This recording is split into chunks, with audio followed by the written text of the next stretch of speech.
तुझी सेवा करीन मनोभावे तुझी सेवा करीन मनोभावे तुझी सेवा करीन मनोभावे माझे मन गोविंदो रंगले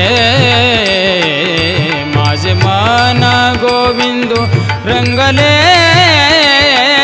नवसिये माझे नवसिये नवसिये माझे नवसिये नवसिये माझे नवसिये नवसिये माझे नवसिये नवसिये माझे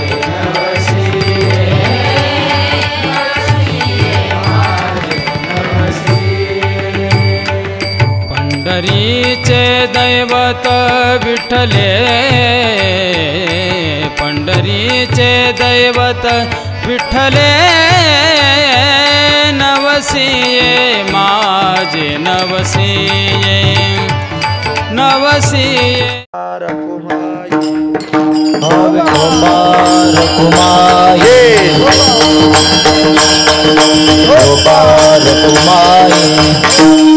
आणि जागती दशे स्वप्न लपाले असे ना तरी आवशे चंद्रगुढ एकाच वेळी दोन उदाहरणं दिली ज्ञानोबांनी जागेपणी स्वप्न गुप्त आहे हे की नाही अमावस्येच्या दिवशी चंद्रगुप्त आहे लहान लेकरांच्या मध्ये तारुण्य गुप्त आहे तसं तुमच्या आमच्या अंतःकरणात अहंकार आणि तो अहंकार जोपर्यंत एक ज्ञानोबाने असं सांगितलं सगळ्या संतांनी अहंकार काढून टाकू नको म्हटले अहंकार जाळून टाक आणि मुळासकट जाळून टाक इतुले कारी देवा ऐके हे वचन इतुले कारी देवा ऐके हे वचन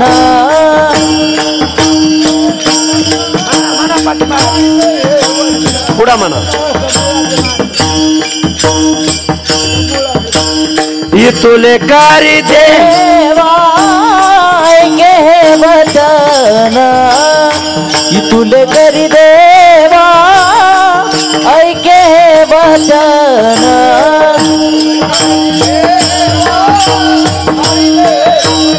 समूळ अभिमान जाळी माझा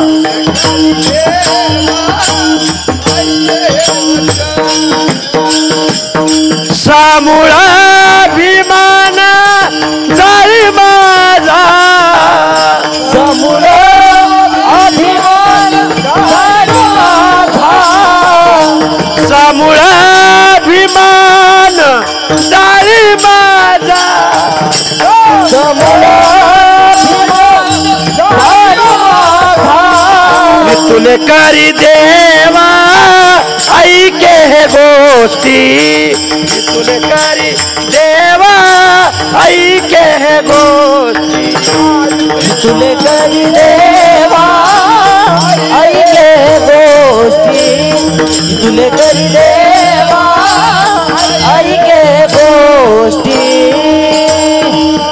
समूळ अभिमान जाळी माझा अभिमान काढून टाकत नाही समूळ म्हणजे मुळासकट काढून टाक ऐका झाड मुळासकट काढून टाकल्यावर पुन्हा उगवतं का झाड मुळासकट काढावं का वरवरनं काढावं काढायचं असेल तर कायमच ते नष्ट होण्याकरता मुळासकट काढावं लागतं शास्त्रामध्ये दोन निवृत्ती सांगितल्या एक लय निवृत्ती आणि दुसरी आत्यंतिक निवृत्ती मुळासह उपटून टाकणं म्हणजे आत्यंतिक निवृत्ती आणि वरवरनं काढणं म्हणजे लय निवृत्ती सोपं करून सांगू का दाढी करणं म्हणजे लय निवृत्ती आणि प्युअर टक्कल पडणं म्हणजे अत्यंत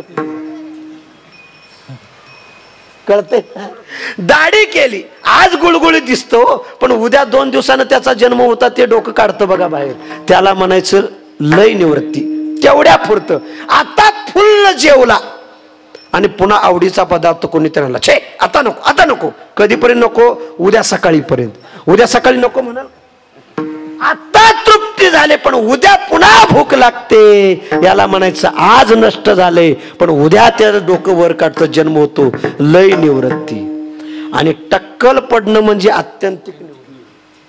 हा, बऱ्याच भादरांनी लाखो रुपये खर्च केले हो, पण देवा शपथ एक सुद्धा केस उगवला नाही, याला आत्यंतिक निवृत्ती. हा, विनोद नाही. आणि म्हणून ऐका, भगवंताची योजना बघा, स्त्रियांना दाढीच्या केसाचं दुःख नाही आणि पुरुषांना बाळंतपणाचं दुःख नाही, ही देवाची योजना आहे. दाढी म्हणजे दुःखच आहे, सोपं समजू नका. जे ऑफिसला जातात, ज्यांना दररोज दाढी करावं त्यांना विचारा, 5 मिनिटं म्हणजे मेल्यासारखं वाटतं. त्यांना काही दररोज घेऊन बसलं हे. आम्हा कीर्तनकारांना काय महिनाभर नाही केलं तरी चालतं, पण जे दररोज ऑफिसला जातात त्यांना विचारा ते दुःख काय. म्हणून स्त्रियांना दाढीच्या केसाचं दुःख नाही आणि पुरुषांना बाळंतपणाचं दुःख नाही, देवानं वाटून दिलेलं आहे. माझं एवढंच म्हणणं आहे, अहंकार का जावा?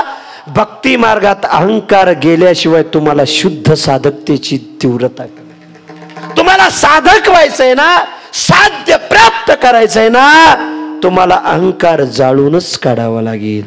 दुसरी गोष्ट ऐका, अहंभाव गेला की आपोआप समभाव येतो.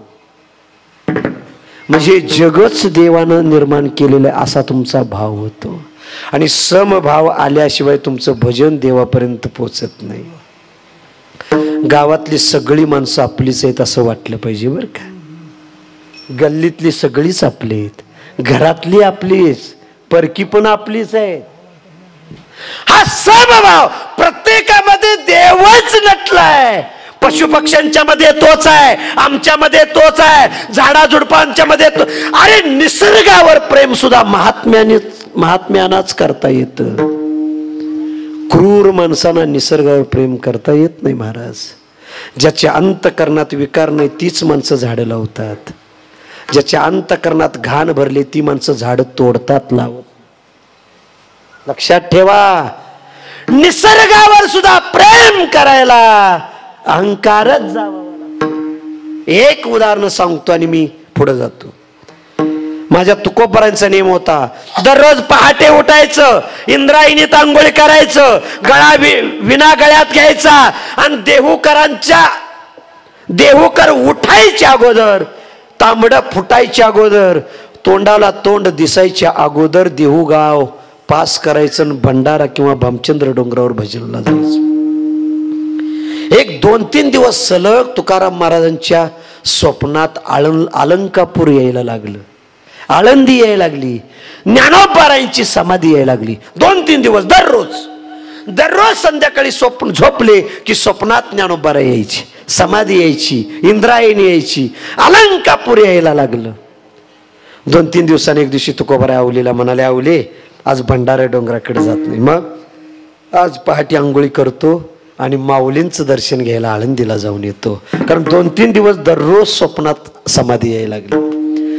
इंद्रायणी स्नान केलं आणि समाधीचं भजन करत करत करत, हातात चिपळ्या आणि गळ्यात विना घेऊन भजन करत करत दुपारपर्यंत आळंदीत आले. त्यावेळी समाधीचं मंदिरात पुढं आजान वृक्षाजवळ आले. तुकोबारायांनी ठरवलं इथं विना ठेवायचा, झाडाच्या सावलीला आजान वृक्षाखाली ठेवायचं आणि मग समाधीच्या दर्शनाला जायचं. आजान वृक्षाच्या सावलीला आले, तिथं काही 4 पक्षी खेळत होते. तुकोबारायांना पाहिलं ते पक्षी भुरकन उडून आकाशात गेले.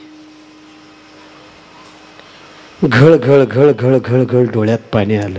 अरे मला बघितल्यावर पक्ष्यांनी माझ्यापासून बाजूला जावं, एवढी अशुद्धता आहे माझ्या अंतकरणात, एवढा भेद आहे, एवढी विषमता आहे, एवढं द्वैत आहे, पक्ष्यांनी माझ्याजवळ थांबू नये. संतांच्या मध्ये आणि आमच्या मध्ये एवढा फरक आहे. तुकोबारायांना पक्षी बाजूला गेलेलं सहन झालं नाही, आम्हाला माणसं जवळ आलेलं सहन होत. म्हणून परिवर्तन होण्याकरता संप्रदाय. पक्षी भुरकन उडून गेले. तुकोबाराय ज्ञानोबारायांच्या समाधीच्या दर्शनालाच गेले नाहीत, तिथंच झाडाखाली बसले, अनुष्ठान मांडलं. माऊली माझ्या अंतकरणाची शुद्धता करून द्या. ज्ञानोबारांचं भजन चालू झालं. उडून गेलेले पक्षी पुन्हा थोड्या वेळानं येऊन तुकोबारांच्या अंगा खांद्यावर खेळायला लागले. मगच तुकोबारांनी ज्ञानोबारांच्या समाधीचं. आणि ज्यावेळी उडून गेलेले पक्षी पुन्हा येऊन अंगा खांद्यावर खेळायला लागले, एवढा आनंद झाला तुकोबारायना. तुकोबाराय स्वतः म्हणतात, आवगी भूते साम्याली, आवगी भूते साम्याली, आवगी भूते साम्याली, आवगी भूते साम्याली, आवगी भूते साम्य आली, आवगी भूते भूते साम्य आवगी भूते साम्य आवगी भूते साम्य देखने म्या कह हो, देखले म्या कह हो, देखले म्या कह होती, विश्वास तो खरा मग, विश्वास तो खरा मग, विश्वास तो खरा मग, विश्वास तो खरा मग, विश्वास तो खरा मग, विश्वास तो खरा मग. भक्ती मार्गाने ज्याला जायचंय, आयुष्यभर ज्याला भगवंताचं नुसता भजनच करायचंय, त्यानं आपलं भांड स्वच्छ केलं ना गरजेचं आहे. साधी भाषे बर का, भांड स्वच्छ करावं लागतं. नीट आहे का, आम्हाला आमचं अस्तित्वच कळलं नाही, उगाच भांडत बसलोय आम्ही. याचं कारण आहे, नाथरायने एक भागवतामध्ये उदाहरण दिले, तेवढं देतो मधलं भजन घेतो. ऐका. खेडगाव पूर्वीचा काळ, आणि गावातही नाही शेतात राहणारे एक कुटुंब होतं. सासू सासरा मुलगा आणि सून, चौघच राहायचे. कोणाची कोणती यात्रा नाही, जत्रा नाही, पै पाहुण्याचं लग्न नाही, वास्तुशांती नाही. घर ते शेत आणि शेत ते घर, नुसतं राबायचं, नुसतं गाढवासारखं राबायचं, दुसरं कामच नाही. शेजारच्या गावात यात्रा चालू होती.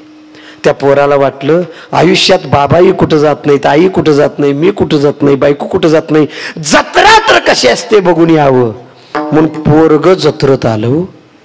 पहिल्यांदाच माणसातने आलेलं.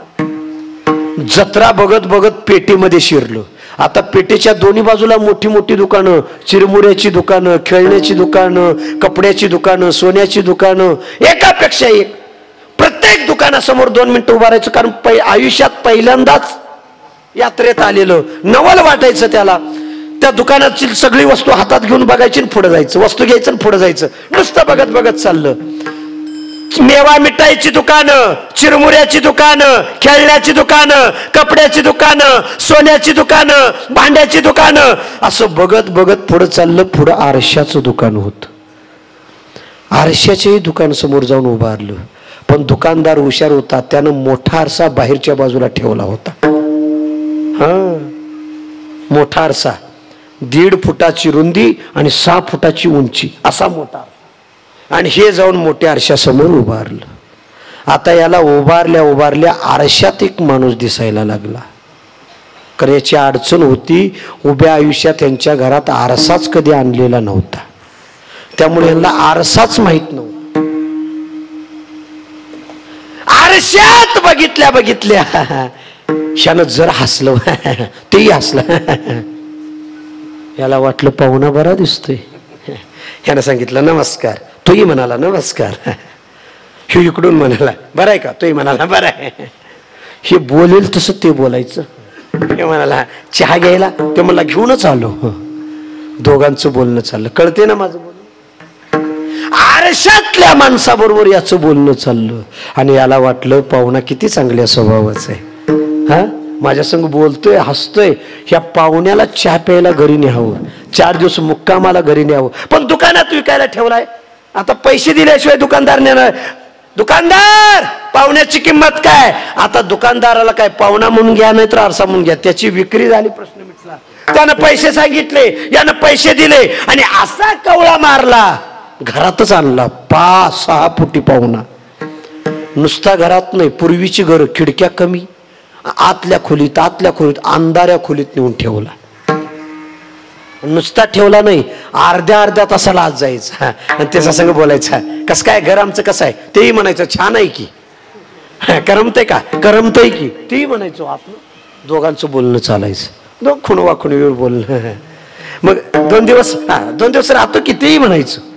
आज जायचं बोलायचं बाहेर यायचं, आज जायचं बोलायचं बाहेर यायचं. बायकोला वाटायला लागलं सकाळी आंघोळ करून गावात गेलो, संध्याकाळी येणार गिराईक आपलं, अर्ध्या तासाला आत बाहेर काय चालाय. नवऱ्याला गावात जाऊ दिलं आणि बायको आतल्या खोलीत गेली.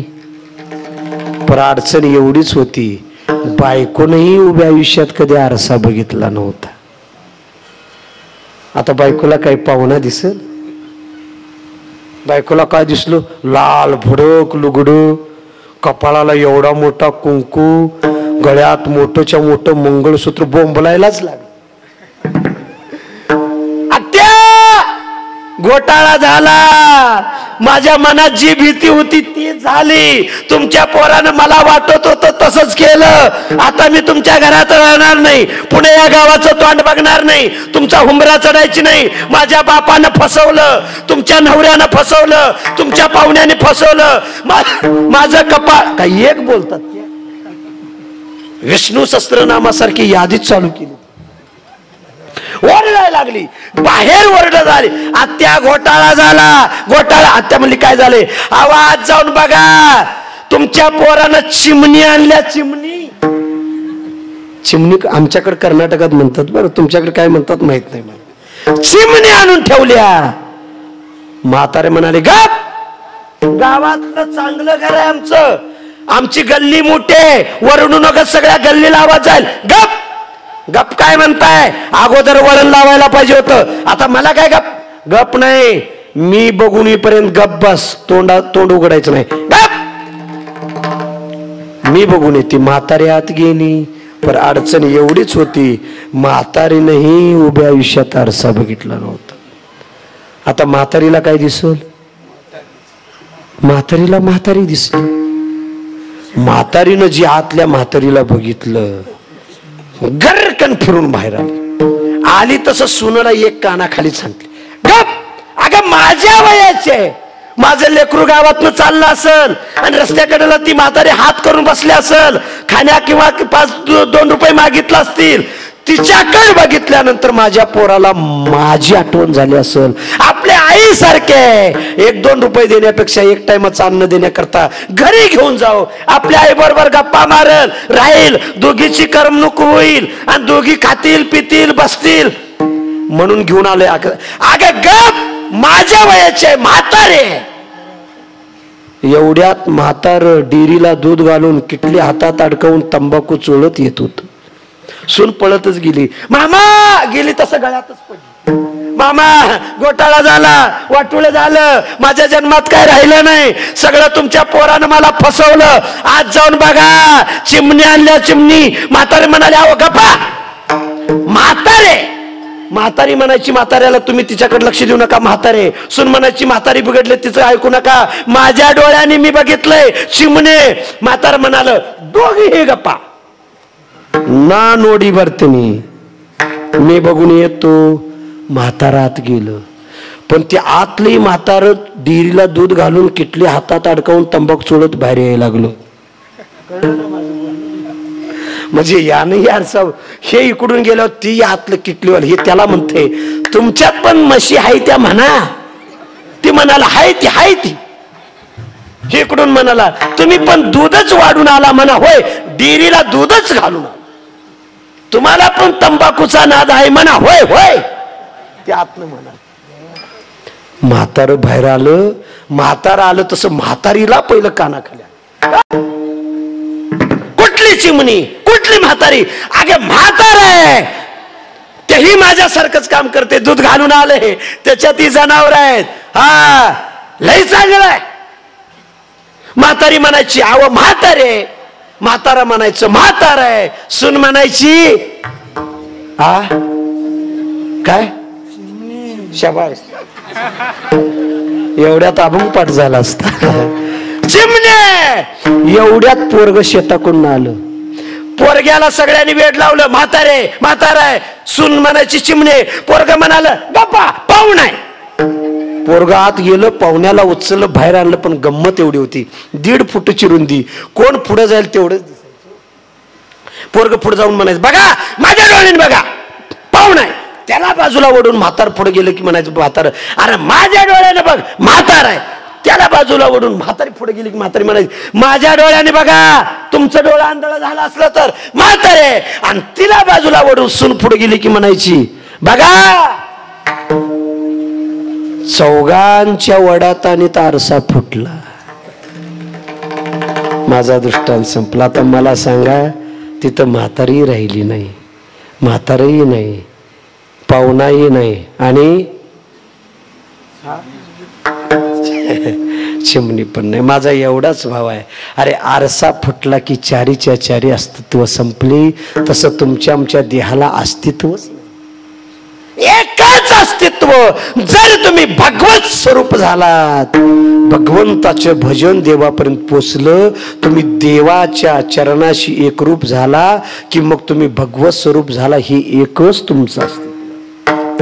म्हणजे समुद्रातलं पाणी भस्मीभवन आणि ढगात यावं. ढगातलं पाणी पाऊस पडला तर घरावर, घरातलं अंगणात, अंगणातलं बांधात, शेतातल्या बांधातलं वड्यात, वड्यातलं नदीत आणि नदीतलं समुद्रात. समुद्रातनं आलेलं पाणी पुन्हा कुठं जातं? समुद्रातलं पाणी जसं समुद्रालाच जातं तसं आम्ही देवाचा अंश आहे. अंशानं अंशीलाच मिळावं लागतं. आणि ते मिळण्याकरता तुमच्याकरता एकच मार्ग आहे, नाम विठोबाचे भजन. सत्यसाच खरे नाम विठोबाचे बरे, येणे तुटते बंधने उभय लोकी कीर्ती जेणे. म्हणा मधलीचा सत्यसाच खरे. गडबडीत म्हणा पण म्हणा. सत्य साच खरे, सत्य साच खरे, सत्य साच खरे, सत्य साच खरे,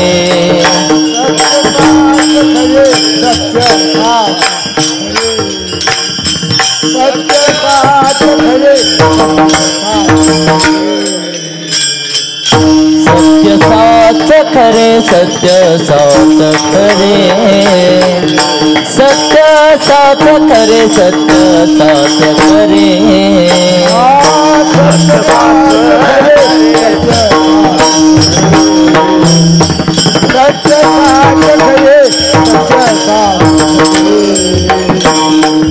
नाम विठोबाचे बरे, नाम विठोबाचे बरे, येणे तुटते बंधने, येणे तुटते बंधने. नाम विठोबाचे बरे, नाम विठोबाचे बरे,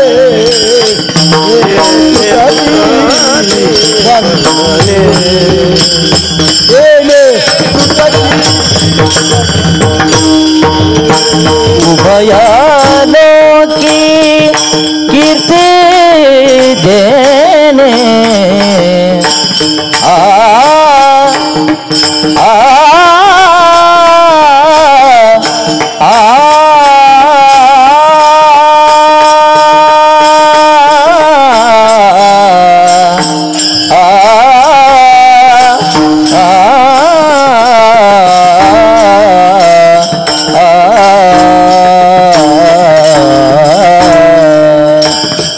उभयालोकी कीर्ती देणे उभयालोकी कीर्ती देणे येणे तुटती बंधने येणे तुटती बंधने.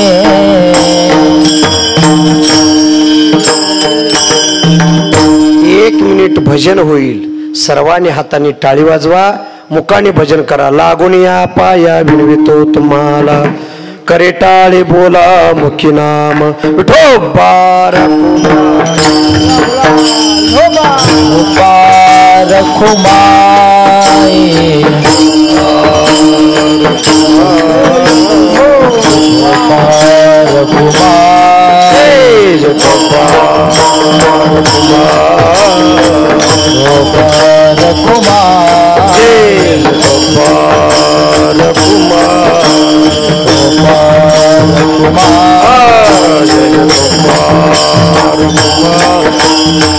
टाळी वाजवा, टाळी भजन करा माऊली.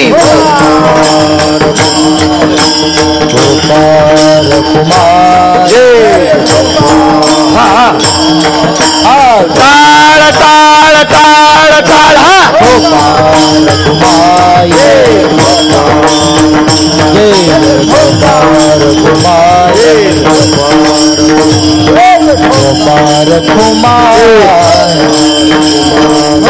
बोला पुंडलिक हरिविठ्ठल श्री ज्ञानदेव तुकाराम पंढरीनाथ भगवान की जय.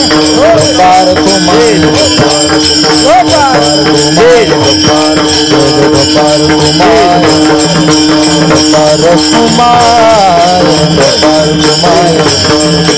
गोपाल कुमार गोपाल कुमार जय जय गोपाल कुमार जय जय गोपाल कुमार गोपाल कुमार गोपाल कुमार. पुंडलिक वरदा विठ्ठल श्री ज्ञानदेव तुकाराम. गोपाल कुमार गोपाल कुमार गोपाल कुमार जय जय गोपाल कुमार जय जय गोपाल कुमार गोपाल कुमार गोपाल कुमार.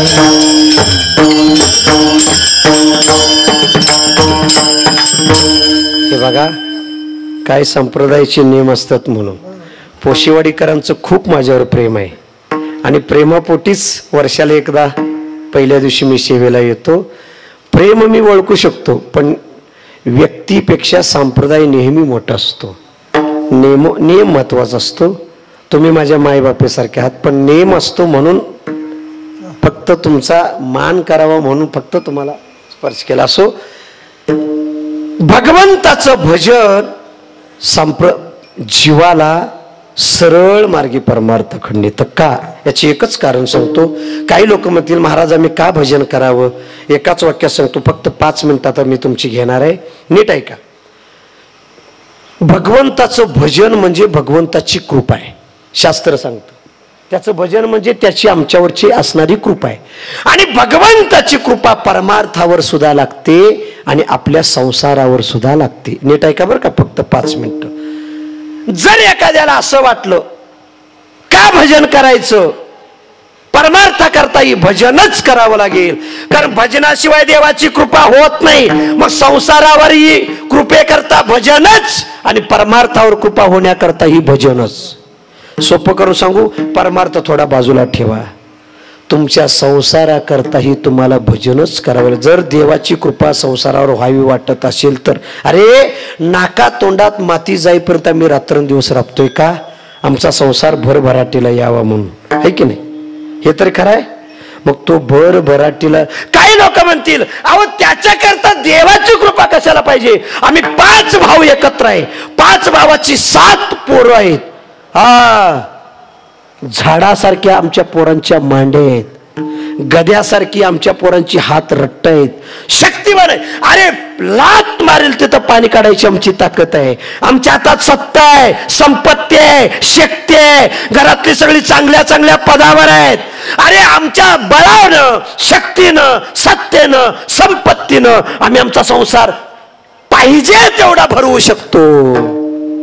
देवाच्या कृपेची काय गरज आहे? ऐका, तुम्ही संपत्तीनं, सत्तेनं, शक्तीनं, बुद्धीनं, चातुर्यानं, कलेनं, सत्तेनं जर तुमच्या बळानं संसार भरवायला गेला तर भरेल, पण पावलो पावलाला तुम्हाला ठेचा लागत राहतील जर देवाची कृपा संसारावर नसेल तर. एका दुःखातून बाहेर यायला दुसरं दुःख तुमच्या मानावर बसलेलं असेल. ओळखायचं आपल्या संसारावर देवाची कृपा वाटते. ऐका, संसारावर कृपा होण्याकरता ही आणि संसारावर देवाची कृपाच लागते, त्याशिवाय संसार भरतच नाही. तुम्ही म्हणाल कशी कृपा? जर तुमचं अंतःकरणापासून देवाचं भजन चांगलं चालत असेल तर तुम्हाला देव चांगल्या स्वभावाची लेकरं देतो, चांगल्या स्वभावाच्या सुना देतो, चांगल्या स्वभावाची नातवंड देतो. कोण्या ना कोण्या रूपाने तुमच्या सेवेची फळ म्हणून कृपेच्या रूपाने तुम्हाला तो वाढतो. काही लोक म्हणतील महाराज संसाराकरता भजन करा म्हणताना आम्हाला संसाराचाच तिटकारा आलाय. अहो त्या बायकोचं माझं 40 वर्ष पटलं नाही, तुम्ही म्हणता संसाराकरता भजन करा. आम्हाला कृपा काय आहे तो हे संसार नको आहे, फक्त आता सोडता येत नाही म्हणून ढकलाय आम्ही. आणि तुम्ही म्हणता त्याच्याकरता भजन करा. अरे कृपा कशाला आहे तो संसार नको आहे आणि पुन्हा त्याच्यावर कृपा कशाला पाहिजे? वाढवायलाच नको आहे आमचा संसार. बायको भांडली की 6 महिने मला बोलत नाही, मी भांडलो की 6 महिने बोलत नाही, आणि तुम्ही म्हणताय संसार करता. ऐका, तुम्हाला तुमच्या नवरा बायकोचा संसार मोठा करायचा नाही ना, राहू द्या. पण मी दुसरा एक मुद्दा विचारतो, तेवढा एक लक्षात ठेवा. विचारणार नाही, पण जर या मंडपात तुम्हाला जर विचारलं, खरं सांगा, मंडपातल्या प्रत्येकानं जर विचारलं तुमचं सगळ्यात जास्त प्रेम कोणावर आहे सांगा, असं जर विचारलं ना, तर इथल्या 99% माईबापांचं, मायमाऊल्यांचं एकच उत्तर येईल, महाराज तुम्हाला आमचं खरं प्रेम ऐकायचं आहे ना?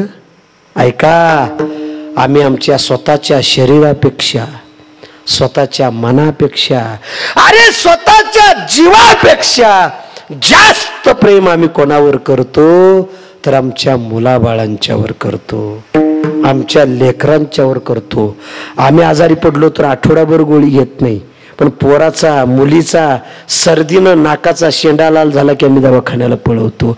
आमच्यापेक्षा जास्त आम्ही प्रेम आमच्या लेकरांच्यावर करतो. आता माझा दुसरा मुद्दा असा आहे, एवढं तरी तुम्हाला मान्य, तुमच्यापेक्षा जास्त तुमचं प्रेम तुमच्या लेकरांच्या. हा, एखादा लबाड बोलणारा म्हणल माझा जीव बायकोवर आहे, पर ते दादांत कोठार ते काय करे.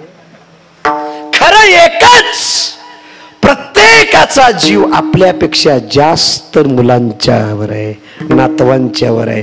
मग आता नीट ऐका, माझं दुसरं म्हणणं आहे, अरे स्वतःपेक्षा जास्त ज्या लेकरांच्यावर प्रेम करताना खरं सांगा, त्यांचं चांगलं व्हावं वाटतं का त्यांचं वाटोळं व्हावं वाटतं? काय वाटतं? तुमच्या मुलाबाळांचं चिंतन करून सांगा.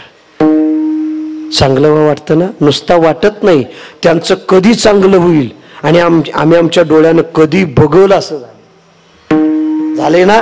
बरीच म्हातारी माणसं म्हणतात पोराचं लग्न झालं की मरायला मोकळं. पोराचं लग्न झाल्यावर मरतात म्हणता? मरतच नाहीत. पुन्हा म्हणतात नातू झाल्यावर मरायला मोकळं, नातू झाल्यावर मरतात म्हणता. ही म्हातारी माणसं मरायला मोकळे म्हणणारी 100 वर्ष झाली तर मरत नाहीत. पुन्हा म्हणायचं नातवाचं लग्न झालं की मरायला मोकळं.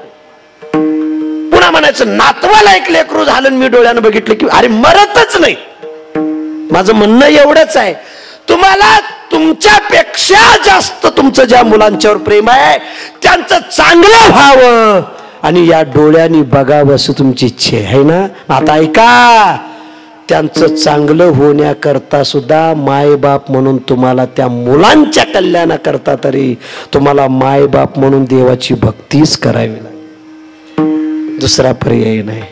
देवाच्या कृपेशिवाय संसारही फुलत नाही आणि देवाच्या कृपेशिवाय परमार्थही फुलत नाही. म्हणून नाम विठोबाचे बरे मी पुढे जात नाही, एवढ्यातच मी आपल्याला सांगणार आहे. या जगात देवाला का किंमत आहे 2च मिनिटं घेतून थांबतो. हे 2 मिनिटं मी तुम्हाला सांगितले की तुम्हाला जगातल्या देवाची किंमत कळेल. का देवाचं भजन करायचं आहे, का देवाची भक्ती करायची आहे? बरं, संसारावरही त्याचीच कृपा का पाहिजे, परमार्थावरही त्याचीच कृपा का पाहिजे? संसारावर कृपा होण्याकरता ही भजनच का, आणि परमार्थावर कृपा होण्याकरता ही देवाची भजनच का? याचं कारण आहे, जगात देव देतो ते टिकून राहतो, कारण टिकणार देतो, आणि जग देतं ते कधी संपतं हे सांगता येईल. त्याला शास्त्रामध्ये 2 शब्द आहेत, योग आणि क्षेम असे 2 शब्द आले. योग म्हणजे काय?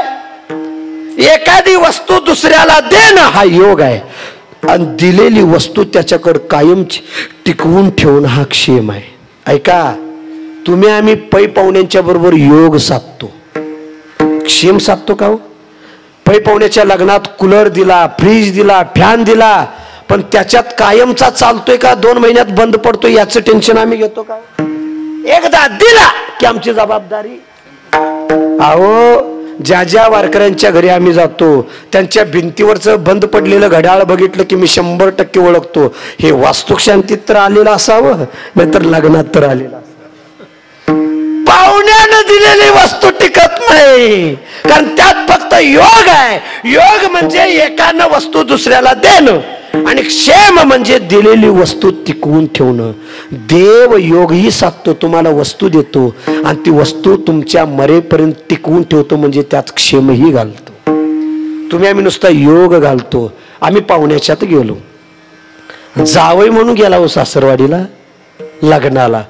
उन्हाळ्याचे दिवस, पंगत बसली दुपारची, एकापेक्षा एक पदार्थ, एवढे पदार्थ खाल्ला महाराज. इथं आलं आणि वरून 4 ग्लास मट्टा प्याला. इथं आलो, केवढं खाल्लं होतं, बोट तोंडात घातलं तर मट्ट्यातली कोथिंबीर बोटाला लागत होती. एवढं खाल्लं होतं. आणि मग मेहुणा पळत आला, दाजी मी वाढायला आलोय म्हणून 1 जिलेबी साखरा, 1 येऊ दे. मेहुण्याला कसं नाराज? मग मेहुणी बाया आल्या, दाजी 1 लाडू येऊ दे. मग सासरे भाऊ आले, 1 मट्ट्याचा ग्लास येऊ दे. अरे येड्या, ही सगळी आग्रह करून वाढतील, हे पचवायला येणार आहेत?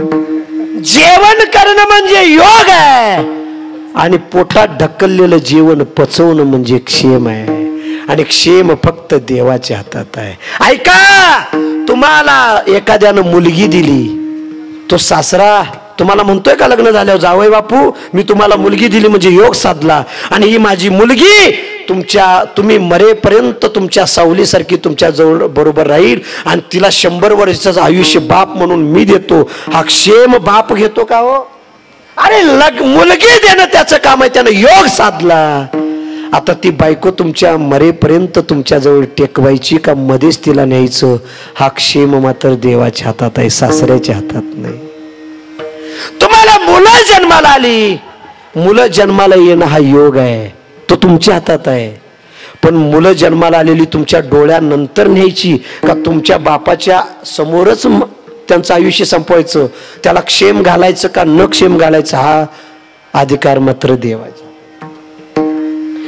ऐका, म्हणून मराठीमध्ये एक म्हण आहे, जगानं दिलेलं पुरत नाही, आणि देवानं दिलेलं, कारण देव देतो त्यात क्षेम घालून देतो, तुमच्याकडं कायमचं टिकावं, टिकेल असं देतो, आणि तुम्हाला दिलेलं तुम्ही मरेपर्यंत तुमच्याकडं सांभाळून ठेवतो.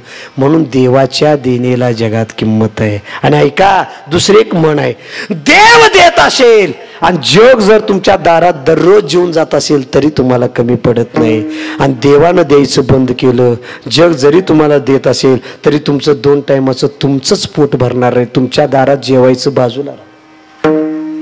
म्हणून इथून पुढे हात पसरायचं झालं तर त्याच्या समोरच पसरा, कारण तो योगही देतो आणि क्षेमही देतो. सांसारिक माणसं फक्त योग साधतात, क्षेम आपल्या हातात नाही. आणि म्हणून या जगामध्ये भगवंताच्या भक्तीला किंमत आहे. म्हणून सत्य खरे नाम विठोबाचे बरे येणे, आणि या नामानं होतं काय, येणे तुटते बंधने उभय लोके कीर्ती जेणे. आता द्रुपदापासून पुढची 3 चरणं अजून तशीच आहेत, राहू द्या. मी एकच सांगेन, सुंदर असं या पोशेवाडी गावामधली हा अखंड हरिनाम सप्ताह आहे. मी एक सांगू का, आनंद या गोष्टीचा आहे, गावोगावी सण प्रत्येक जण साजरा करतो, गावोगावी घर प्रत्येक जण बांधतो, पण आपलं घर जेवढ्या आनंदाने बांधतो आपण, सजवतो ना, तेवढ्याच आनंदानं आपल्या गावातल्या देवाचं मंदिर सजवावं महाराज. आणि ते या पोशेवाडीकरांनी केलेलं आहे.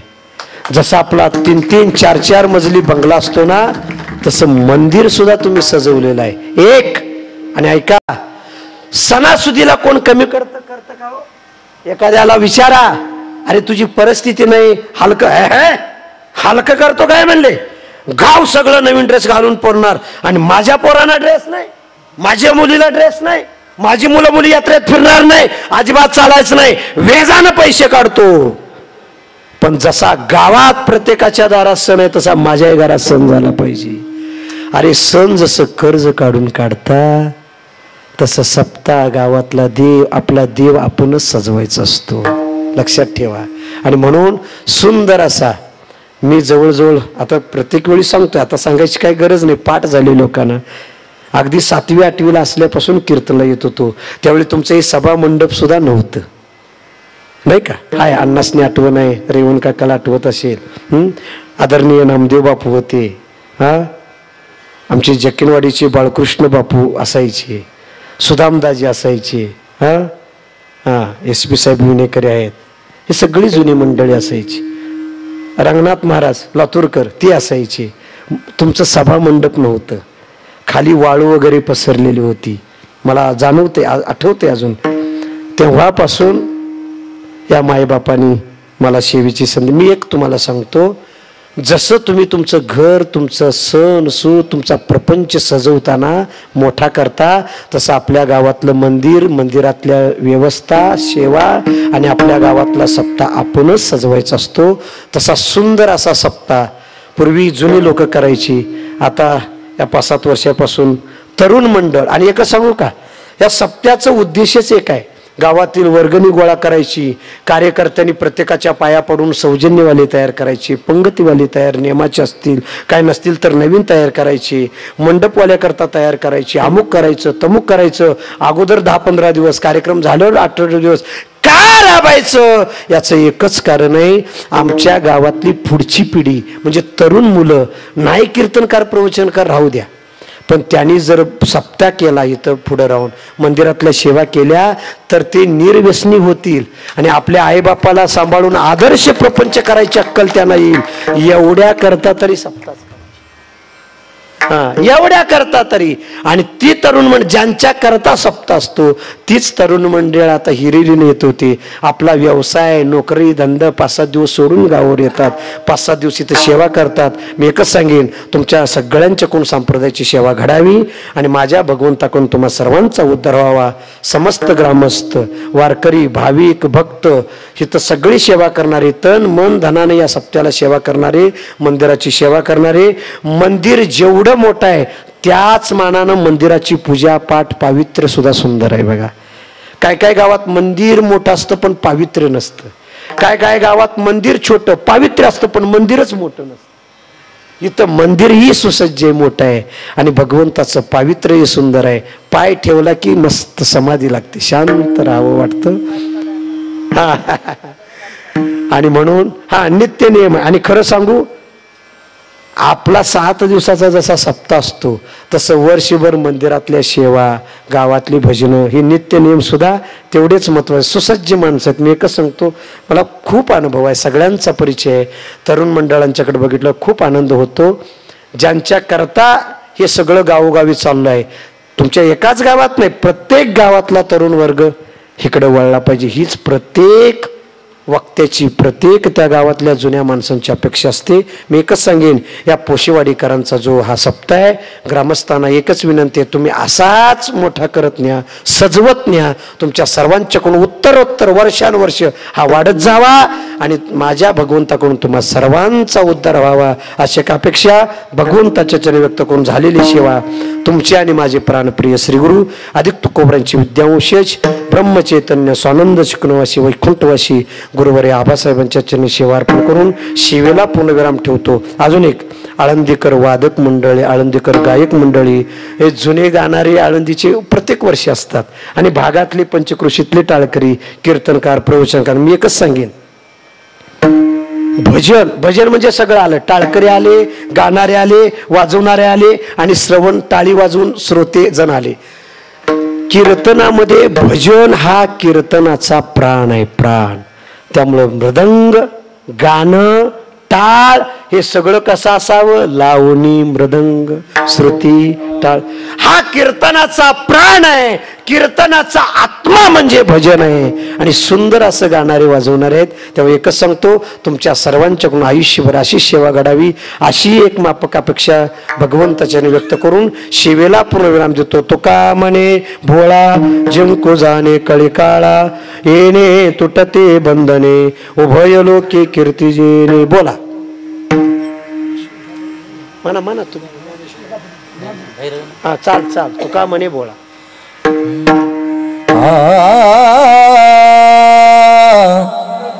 तू का म्हणे भोला,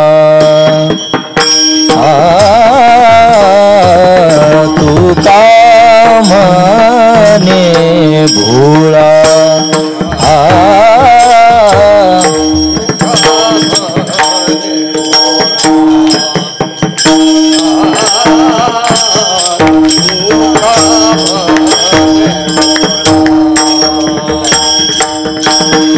जिंकू जाणे कळी काळा, जिंकू जाणे कळी काळा,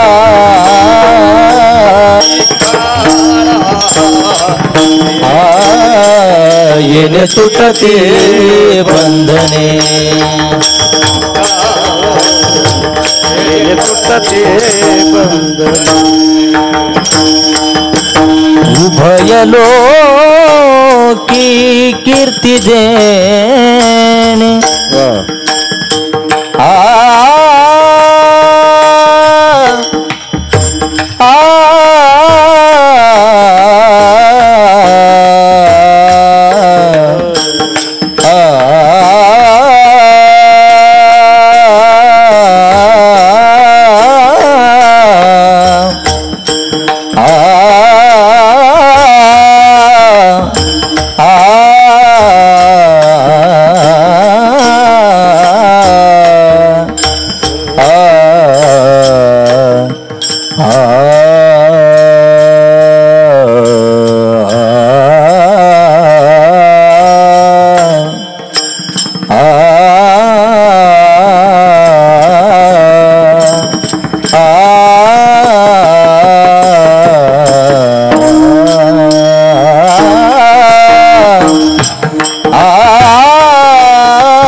उभय लोकी कीर्ती देणे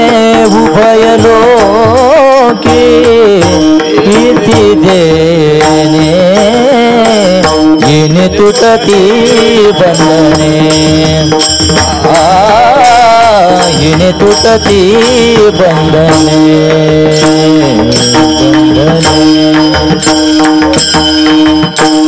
एक सूचना सांगायची राहिली. या सप्त्यामधला आजचा पहिला दिवस आहे. पहिल्या दिवसाच्या मानानं सुंदर समाज आहे.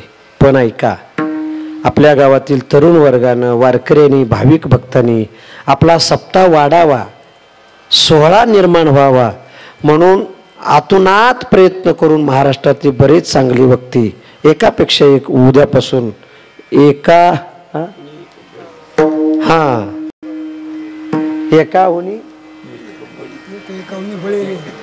खेळ्याचा अभंग येतो. आणि म्हणून आजच्यापेक्षा उद्या जास्त, उद्यापेक्षा परवा दररोज समाज वाढावा अशी एक अपेक्षा. खरं तरी सुंदर अशी साऊंड सिस्टीम आहे. साऊंड सिस्टीमपेक्षा ऑपरेटर चांगला लागतो. ते जमलंय बरं का तुम्हाला. मला दादाने सांगितलं आल्या आल्या, खरं तर ऐका, आमच्या फडाचा नियम आहे फक्त सेवा करत राहणे, कुठेही प्रसिद्धीच्या मागं लागणे नाही. यूट्यूब, कॅसेट, टी व्हीवर कार्यक्रम पण मला दादाने सांगितलं खूप लांबून आम्ही साहेबांना बोलवले सुंदर, आणि म्हणूनच परवानगी दिली. बस सुंदर असं त्यांनी साथ दिलेले. सर्वांचे धन्यवाद मानतो आणि थांबतो. विठ्ठल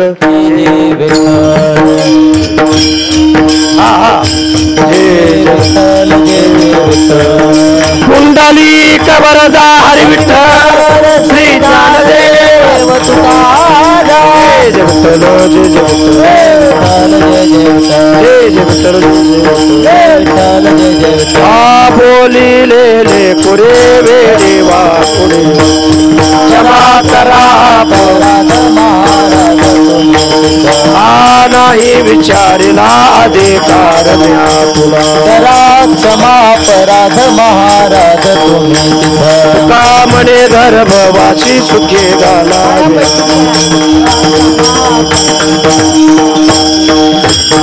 ज्ञानदेव तुकाराम ज्ञानदेव तुकाराम झाले समाधान तुमचे देखील. उठून उभे राहा. आता उठायचे मला येते नाही नारायणा सुरवाणी कपणे आता उठायचे मला येते नाही नारायणा म्हणे भोग केला निवारीला आता उठायचे मला येते नाही नारायणा करून आरती चक्र पाणी उभार आज पुराले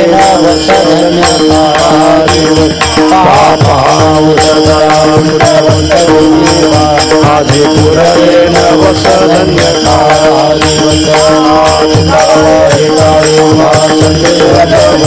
आज पुरले नवसधन्य प्रेम सप्रेमारती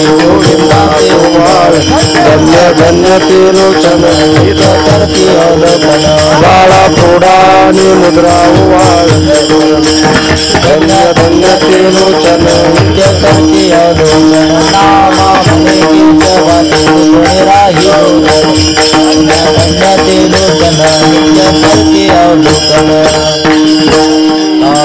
विटे बरी उभा मांगी रखमाई ललिताच्या भेटी पर ब्रह्मानेला त्यांनी माहे प्रेमा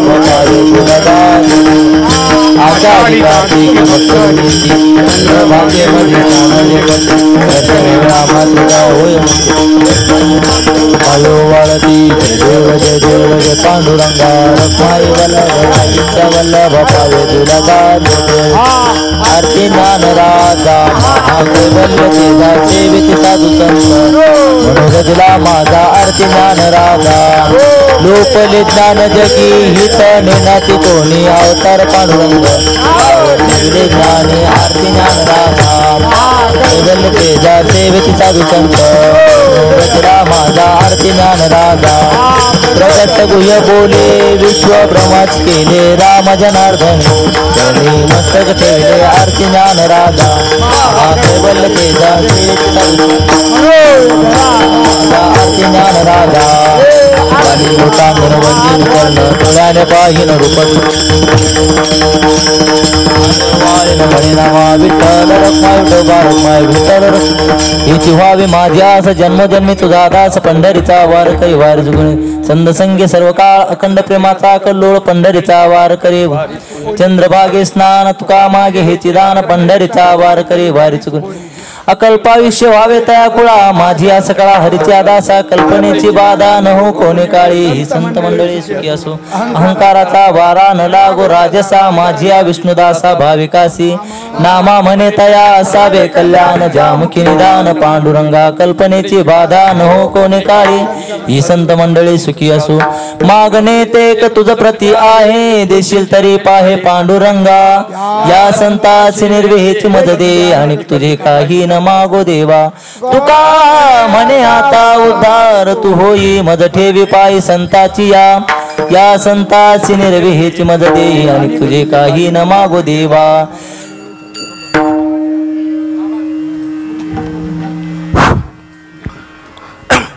गजर कीर्तनाचा सोहळा आनंदाचा आज आपल्या सप्ताहाचा पहिला दिवस हरिभक्तपरायण तुकाराम महाराज हजारे यांनी आज नामपर अभंगावर कीर्तन केलं आणि त्याचं लोकांना समजलं असं आणि साध्या भाषेत अभंग समजावून सांगितला तसेच ते दरवर्षी आमच्या विनंतीला मान देऊन सेवा देतात त्याबद्दल मी पारायण मंडळाबरोबर त्यांचे आभार मानतो तसेच त्यांना विनंती करतो आजच्या कीर्तनाचे